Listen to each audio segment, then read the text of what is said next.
So hello and welcome to my first unboxing video and my first video on English ever. So please be gentle. I think I will get many words and grammar wrong, but I think you're most interested in what is in this box, and so I will show you. I have already unpunched it. It's not in shrink anymore. I did a video while I unshrinked it and dropped everything out. But it's in German. I will upload it too. If you're interested in this, you can watch it too. Now I will just show you the components, what's inside of this, and give you a very brief review of the game and my first impressions, because this game, this second edition, is all about the campaign mode, and I haven't really touched it. I played the first two quests, and you can't tell anything about balance and scalability and so on after only 2 or 3 games. Okay, 6 at the moment. But no longer talking. I will show you everything. It's not inside the box. So let's take a first look at what you all already know. The rulebook, rules of play. They are pretty sure. I have to tell, I haven't played the first edition of Descent that much, so I can make a lot of comparisons to that edition. But I played the game with some people who played the first edition a lot, so I can tell you a bit about some changes. And the rulebook is pretty clear. It's pretty short. You only need 18 sides to play.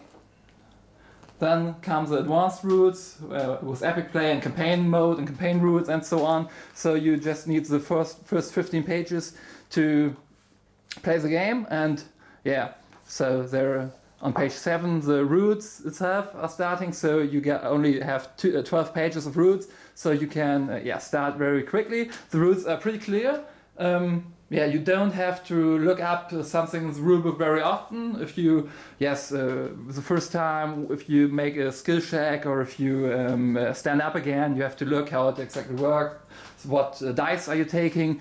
But the whole thing isn't that complicated. And I think the rulebook is pretty cool. It's easy to understand, and it's decent. It's not a very hard game, but it's very cool. So here's a brief overview about everything, about some keywords and the setup and how combat works and so on. And let's take a look at the next book. It's the quest guide, and it's very much longer than the rulebook. It has 42 pages, and it gives you an overview about each scenario. So this is the introductory scenario. Pretty short. There are some goblins here, which the overlord has to get here to the exit, and then they will attack the city. And their leader, Maul, is a huge figure. It's here, and the heroes start here. And if the overlord is able to, let 5 goblins run out of the exit before the heroes have made it to kill the boss, then the overlord wins. If they kill the boss, the heroes win, and so on. And this is the only quest encounter that is only of one part. The most of the others are 2-parted. So you have here one first scenario, and then to the same quest is the second scenario. And in this scenario, some farmers have told you that goblins are stealing their corn. And here are starting the goblins, here are starting the heroes with some monsters here. And you have to, the overlord has to put his goblins here, take the corn and leave it here. And the heroes have to get here and secure the corn on the farm. And there is no winner or loser in this first part of the scenario, but depending on how good every side performs, the second part of the encounter becomes easier or some weaker. So if the overlord was able to get all the corn here, the boss of this encounter will get 1 more point of life in this encounter. And for every corn the hero saved, yeah, he won't get this extra life. So this will be easier for the heroes if they perform good in the first scenario, or will be easier for the Overlord if he performs well in the first scenario. And the most of the encounters are built that way. So there's always a first part and a second part, and the second part is always has some changes depending on how good you performed on the first part of the quest or encounter, and so on. And there are a lot of it's divided in two parts. The first quest until here are the Act 1 of the whole campaign, and you just play 3 of them, and then comes an interlude, which is only one part, and there are 2 of them. I think who performs good at the first part of the campaign decides which interlude is played then. And then comes the Act 2, where again you have to do 3 encounters, and then there comes the large final, where again you have 2. Here's final 1, and here's final 2. So here you can look it up, final 2. So you have who performs better in the Act 2 of the campaign decides which part of the which final is being played in the end, and who wins the final wins the whole campaign. And the campaign is about 20 hours. You have to play 9 quests, and so 2 hours per quest is realistic. And here's some information about the monsters and about the characters. And here on the back side is a map, and this is concerned is related to every quest, and you have to travel to a quest. And while the heroes are traveling to this quest, the Overlord always draws a travel card, and if there happens something on this symbol, I will show it to you later. Something happens. Sometimes something good, sometimes something not so good. And so you can have a journey without any event, or with a lot of trouble for the heroes, or I will show you when I show you the cards. But that's very nice. It brings some extra flavor to the game, and I think that's pretty cool. But let's get to the real components. You see, I'm used to talk a lot. First, I think I will show you the monsters that are inside the box. It's the same as in the first edition. There are some red monsters, which are the better ones, the elite monsters, and some in 10 that are the normal standard monsters. And as I said, I haven't played the first edition very much, very often, but maybe you can have a look on yourself on the monsters. Here a dragon, a red dragon, some goblin archers, some spiders, and so on. They are pretty cool, pretty large sometimes, and so I think most of them you know from the first edition. I don't know if there's anything new, but here you can have a look at yourself. So those are the monsters. That's everything what's inside the box for the Overlord in the in the basic game. And let's have a look at the heroes, the hero figures. Put this aside. But first I can show you the cards relating to the monsters, if I find them. Here are the cards. The cards are always related, also related to the first and second scenario. So these cards are for Act 1. Here you can see for Act 1, and these are the Overlord cards. Come to that later. Here again some level 1 cards, and those cards are here for Act 2. So the monsters are getting stronger when turning to Act 2.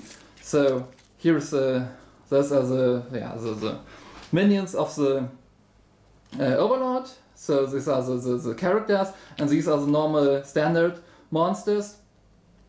Yeah, they you always you have the speed, the life, the defense dice they throw. There's some stronger monsters who roll more defense dice. The normal monsters just use the standard great defense dice.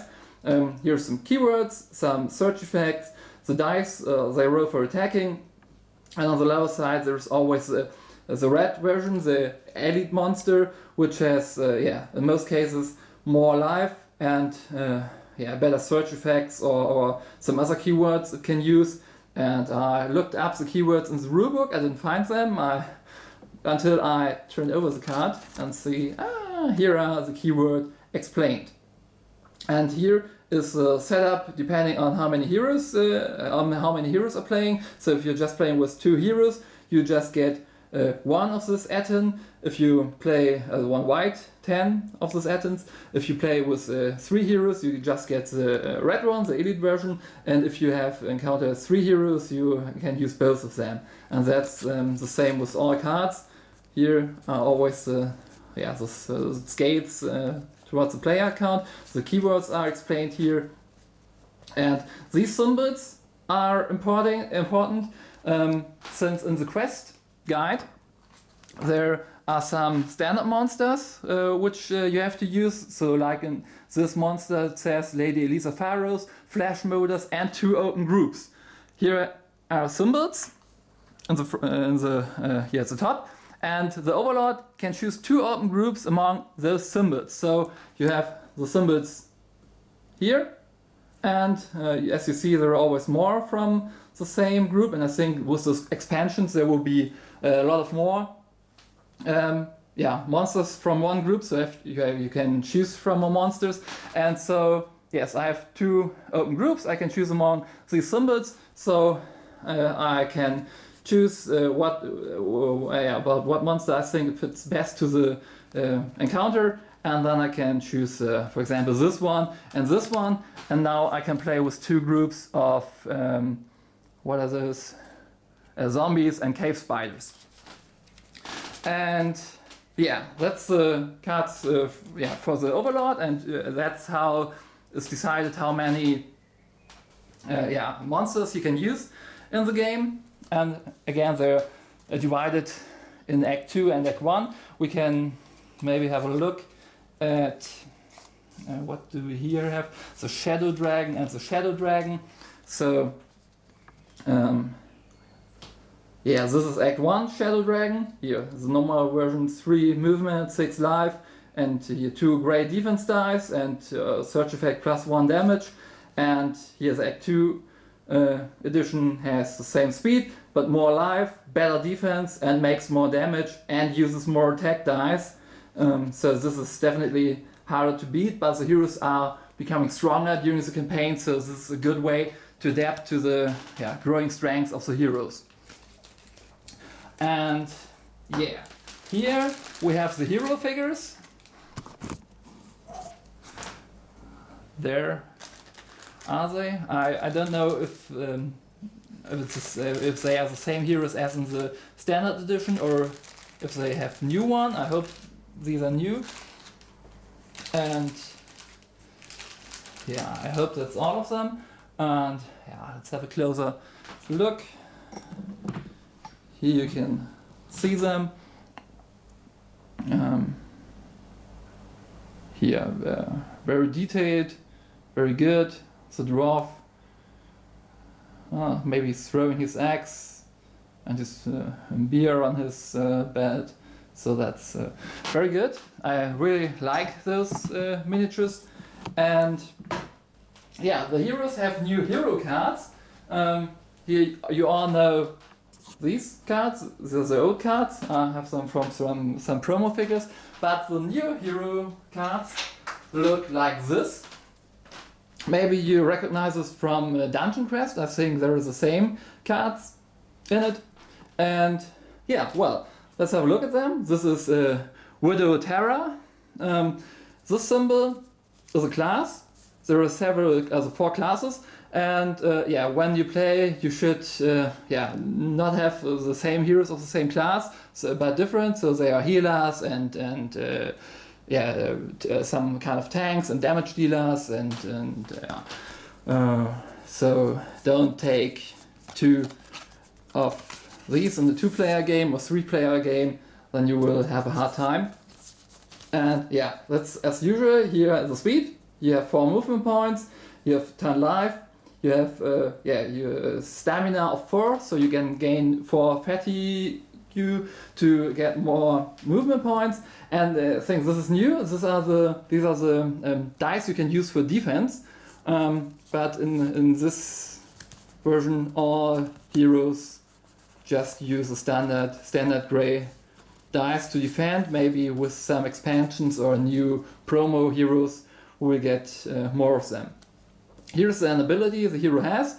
If this is a passive ability, he has it every time. So here, Widow Terra, once per round after you roll dice for an attack, you may reroll 1 attack or power die. You must keep the new result. So if I make a miss, then I can reroll this dice. It's pretty cool. And here is a heroic feat. Every hero has it. Sometimes, mostly you have to take an action. This arrow always means you have to take an action to perform this specific heroic feat, and that's once in a mission ability. So all quests are divided into 2 parts, and during each part you can use this heroic feat 1 time. After you performed it, you flip the card. It's the same, nothing changed except that the heroic feat is used and you can't use it anymore until you finish this part of the encounter and start the next part of the same quest. Then you can again flip it around and use this heroic feat. That's pretty cool. You definitely should use it. You shouldn't waste it. And well, these are some attributes. There are sometimes maybe the Overlord can play a card the hero traps into a trap and is trapped and can't move again, and maybe his turn is stopped. So then you have to prove his agility and have to throw 2 defense dice, red and a gray and a black one. Maybe I show you the defense dice right now. So these are the defense dice. Here's a gray, the standard die with some shields on it. Every shield negating 1 point of damage. So, and the black die is the better die. Here's 3 the maximum. Here it's 4 shields. And if you have to perform a test about 1. Oh, that's not cool. About 1 of this attributes, you have to roll 2 dice, and now I have 6 shields, and you have to be equal to that number or lower to pass the test. If you are higher, then you failed. So yeah, 6 shields make me to fail every test. So yeah, I would be trapped in this trap, and yeah, that's all about the heroes and the character cards. Maybe again, the symbol. There are for every kind of hero or class. Is this one? Yes.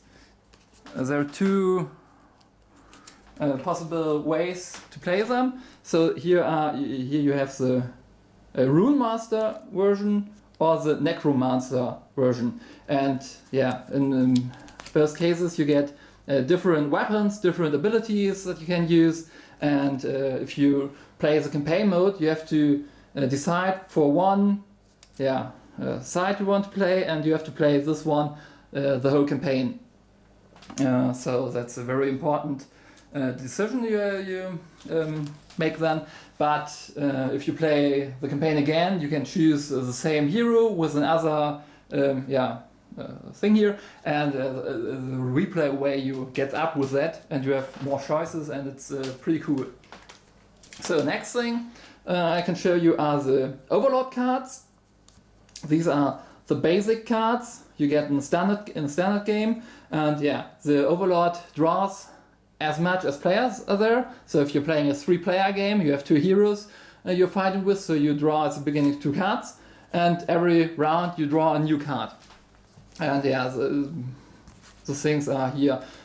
Dark Fortune, you can re-roll a die, or here when you attack, then you get a surge and do 3 more damage, or you have here dash, so you can move and do 2 additional actions, so you can move 3 times in a round, or Frenzy, so you can normally you just can attack once when you are the Overlord, so there's no attack 2 times. You're only allowed to attack once during a turn with some specific kind of monster. When you place a Frenzy card on it, you can attack with the same monster twice, which isn't allowed if you don't play this card.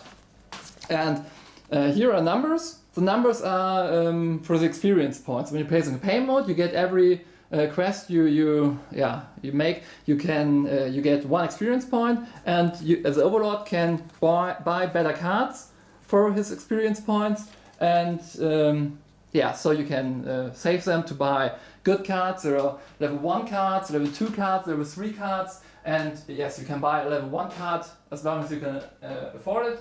You can just buy a level 2 card if you have 2 level 1 cards in your deck, and so on. So there the Overlord evolves during the campaign. Well, here are some markers. They are for, there are not that much markers as you are used to from Fantasy Flight. It's I haven't used this in my recent games. Those are hero markers. Every hero gets some of those markers, and if your hero die, you take your hero figure from the board and put this one on it, or other effects connected with your hero. You use those markers to mark it, and those are here markers if you're poisoned or weakened or trapped. There are cards for them and markers, but it's not that much markers that you need to turn around and flip around during the whole game. That's it's not pretty much to do. I think the life and fatigue tokens, or however you pronounce it in English, I don't have to show you in detail. They're the same as in the first edition, I think. There are some with 5, some with 1 level. That's a fatigue token, and So, the dice. I think there's nothing new about the dice, except the defense dice I've already shown you. So here are the gray dice, the standard defense dice. The black dice is the better defense dice, and the gray is the weakest with the maximum of 2 shields. And I think the other dice are pretty much the same as in the base game. Here you have the range. If you have a ranged weapon, you must add the range value and check then if you have enough range to get your target. The hearts are damage you do or life you recover when you roll the dice for a life recovery action, and the flashes are the surge. So you you can use special abilities if you rode the side with the surge up. And there's the defense dice, but that's the only new thing. But they're pretty cool since you don't get that much damage and aren't that fast. So that's pretty cool.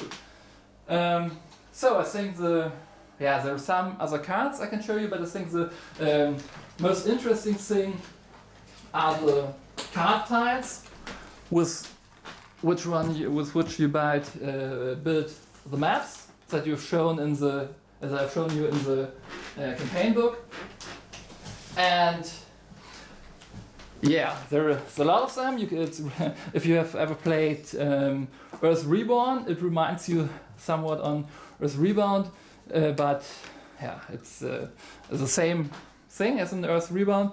There's some inner side and some outer side, so you don't just play all the time inside some caves. You have pretty much quest where are you in the canyon or something on the outside where you have maybe a waterfall, for example.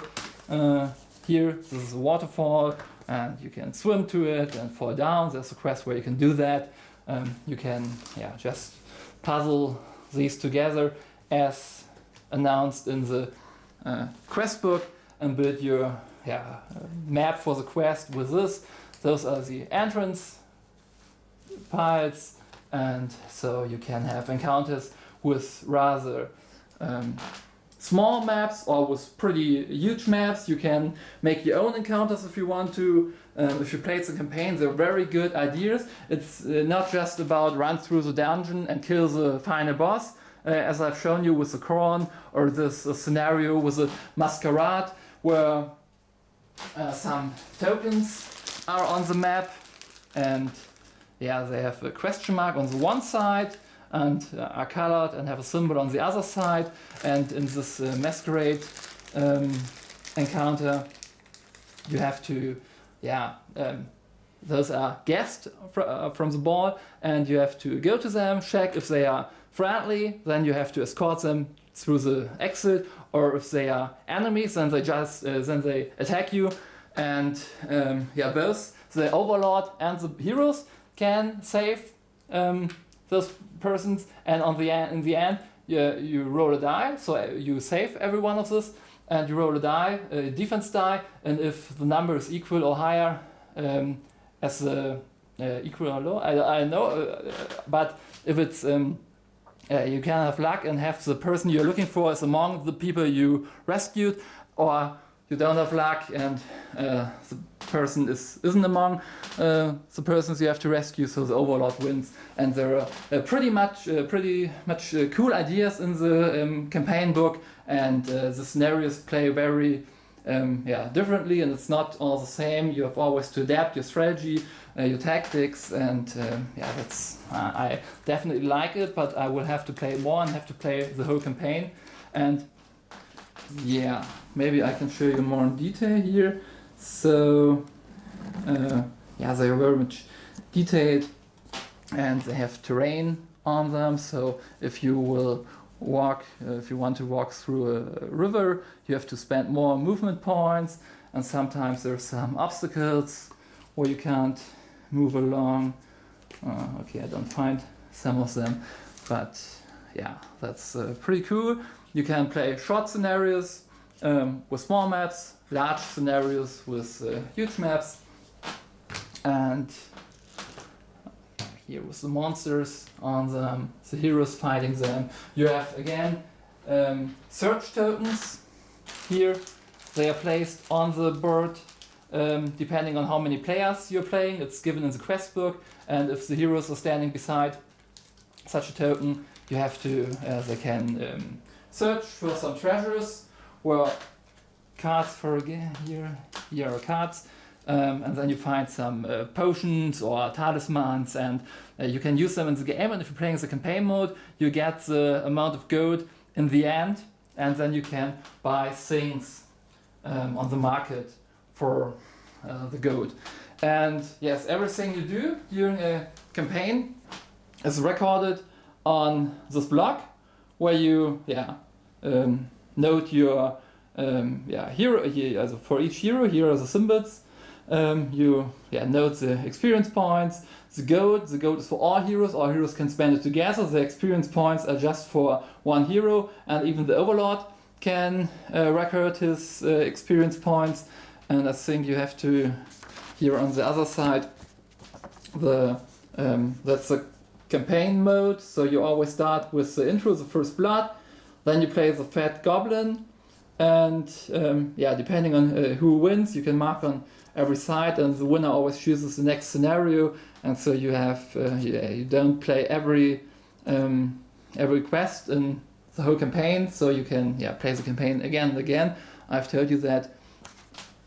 And what else is in the box? There are some doors you place on the map. To open the door, you need one action. There are normal doors and locked doors. Maybe I can show you here. Come on. There, the locked door, the normal door. You have to do several things depending on the quest you're playing to open a locked door, and a normal door you can always open. And yeah, then there are some more cards. Here again the Overlord cards. Here are the better Overlord cards. Here, that's the amount of experience points you have to spend for them. I think 3 is the most. And yeah, there are some cool effects. So even the heroes are getting stronger during the campaign, but these cards make the Overlord stronger as well. And the Act 2 monsters make them stronger. But there's some other cool thing. I don't know if it's in the first edition of the game. There are some relicts here. In most quests, who wins gets one of those relicts. Like here, the Staff of Shadows. That's the side if the Overlord wins. Then you can equip an edit figure with it and can use it until it's dead. And if the heroes win, then they get the hero edition of it, one of them, and you can use it. Yeah, and that's if the Overlord wins a lot of quests, then he gets good weapons as well. And so he just don't have the monsters and better Overlord cards, so he can use those weapons. And I think I'm wrong. Not the normal figures. I don't know. I think the figures can have them, or the Overlord minions, which are represented by these markers. This some lord or so, and some encounters. It's important. And yeah, again, there are some cards for the market where you can spend your gold for. Again, level 2 cards. Here you have a dragon tooth hammer. Come on, get sharp. Or Draven's firebomb. Because here's the amount of gold you have to spend. Its effects. Yeah. And again, you have here the amount of weapons or things the hero can carry. You have just 2 hands, so you can just equip 2 items with 2 hands. So 2 of this or 1 of this items. Here, a chest, you can only have 1. And these are special things, you can have 2 of them. Everything which don't have a symbol below here, you can have as much as you want. And yeah, there are level 2 and level 1 cards. And yeah, I think I've shown you pretty much everything what's in the box. Here are some, it's called conditions in the rulebook. Come on, get sharp here. So if a hero is poisoned, you can put a poison token on the hero, and you can just check this card, what's the effect of poison. You don't have to look up in the rulebook again and over again, so you just have the cards. The Overlord can put beside him, and yeah. So, there are some more markers, but I've shown you those, so yeah. This is everything what you get in the box of Descent 2nd edition. Pretty cool map tiles. I definitely like the new hero cards with the abilities they have to check. They add some more to the game, I think. And yeah, I think I've told you something about how the game runs with the quest guide. That's the most important things. You can, if you don't want to play the campaign, you can play just a single encounter mission on an evening. Well, I think it shouldn't take more than 2, maximum 3 hours. And so you can even play 1 or 2 or 3 games of a campaign. So you can finish the campaign on 3 evenings if you have 4 or 5 hours time every time. So that's pretty cool. You can play the campaign different more times, because it always gives something differs from the time before. And yeah, I think you just can't listen to my bad English anymore. So I will stop this video here. I hope you had fun and you gotten the information you needed. I will do a comprehensive pictorial written review where I want to put all the stuff into written form and want to go into more detail about the campaign and the scalability and everything. But I definitely have to play the game some more often to do this, to give a good opinion based on some experience. And yeah, so let's finish here. I hope that you can get your copy of Descent second edition very soon. I didn't pretty much like the first edition. I played it several times and I don't want to play it again because I think there was too much luck. It was with the line of sight thing. And I haven't told you that. How do the Overlord spawn new monsters? It's not anymore about the line of sight, and you have to check. Oh, here let's stay here so we can see everything, and he just can't spawn. There are the monsters, the monster route I've told you about, and in the you don't have general reinforcement routes.